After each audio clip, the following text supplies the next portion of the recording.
السلام علیکم دوستوں۔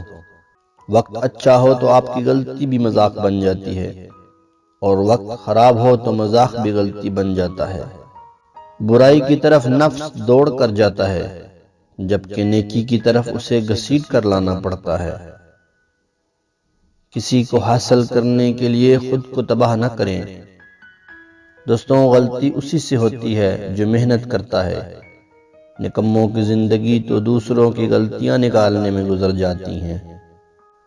دوستوں، اگر حالات پر آپ کی مضبوط گرفت ہے تو زہر اگلنے والے بھی آپ کا کچھ نہیں بگاڑ سکتے۔ قابلیت اتنی بڑھاؤ کہ تمہیں ہرانے کے لیے کوششیں نہیں، سازشیں کرنی پڑیں۔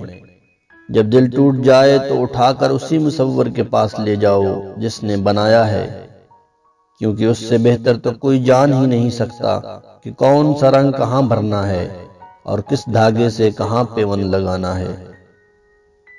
ریس میں جیتنے والا گھوڑا نہیں جانتا کہ کامیابی کیا ہوتی ہے۔ وہ دوڑتا ہے تو صرف اپنے مالک سے ملنے والی تکلیف کی وجہ سے۔ تو کبھی تم خود کو تکلیف میں پاؤ تو سمجھ جانا کہ تمہارا مالک اللہ چاہتا ہے کہ جیت تمہاری ہو۔ وقت دکھائی نہیں دیتا مگر دکھا بہت کچھ جاتا ہے۔ تجربہ انسان کو غلط فیصلے سے بچاتا ہے، مگر تجربہ غلط فیصلے سے ہی ہوتا ہے۔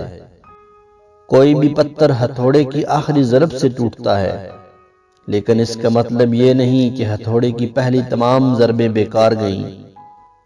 اسی طرح کوئی بھی کامیابی مسلسل کوششوں کا ہی نتیجہ ہوتی ہے۔ جس کنویں سے لوگ پانی پیتے رہیں وہ کبھی نہیں سوکھتا۔ لوگ پانی پینا چھوڑ دیں تو کنواں سوکھ جاتا ہے۔ یہ قدرت کا قانون ہے، بڑے راز کی بات ہے۔ دنیا کی سب سے سستی چیز مشورہ ہے۔ ایک سے مانگو تو ہزاروں دیتے ہیں، اور دنیا کی سب سے مہنگی چیز مدد ہے۔ ہزاروں سے مانگو تو کوئی ایک دیتا ہے۔ زندگی بھی کتنی عجیب ہے، جو ٹیڑھا ہے اسے چھوڑ دیا جاتا ہے، اور جو سیدھا ہے اسے ٹھوک دیا جاتا ہے۔ دوستوں، اپنے والدین پر بھی اتنا ہی یقین رکھیں جتنا دواؤں پر رکھتے ہیں۔ تھوڑے کڑوے ضرور ہوں گے، لیکن آپ کے فائدے کے لیے ہی ہوں گے۔